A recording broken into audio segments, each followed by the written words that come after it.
নমস্কার বন্ধুরা, আমি বিধায়কনাথ। প্রথমে বিধায়কনাথ বাপ্পা চ্যানেলে আপনাদের সকলকে স্বাগত জানাই। আজকে আমরা মোহন ভগবতের জীবন সম্পর্কে আলোচনা করব। তো চলুন ভিডিওটি শুরু করা যাক। মোহন ভগবত জন্মগ্রহণ করেন 11 সেপ্টেম্বর 1925 সালে। মোহন ভগবত তৎকালীন ভারতের বোম্বে রাজ্যের চন্দ্রপুরে একটি মারাঠি ব্রাহ্মণ পরিবারে জন্মগ্রহণ করেন। মোহন ভগবতের মা মালতী ভগবত ছিলেন আরএসএস এর মহিলা শাখার সদস্য।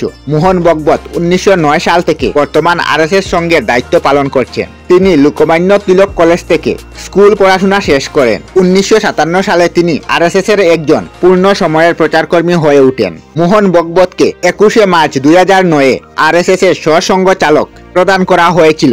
2015 সালে বিভিন্ন ইসলামিক সন্ত্রাসী সংগঠনের কাছ থেকে উচ্চ হুমকির উপলব্ধির কারণে ভারত সরকার সেন্ট্রাল ইন্ডাস্ট্রি সিকিউরিটি ফোর্সকে অর্থাৎ সিআইএসএফ কে মোহন ভগবতকে সর্বক্ষণিক সুরক্ষা প্রদানের নির্দেশ দেয়। এল+ ভিআইপি নিরাপত্তার কভারে মোহন ভগবত আজ সবচেয়ে সুরক্ষিত ভারতীয় একজন। 2017 সালের সেপ্টেম্বরে মোহন ভগবত বলেছিলেন, হিন্দু ধর্ম ছিল বিশ্বের একমাত্র সত্য ধর্ম এবং অন্য ধর্মগুলো শুধুমাত্র হিন্দু ধর্ম থেকে উদ্ভূত সম্প্রদায় ছিল।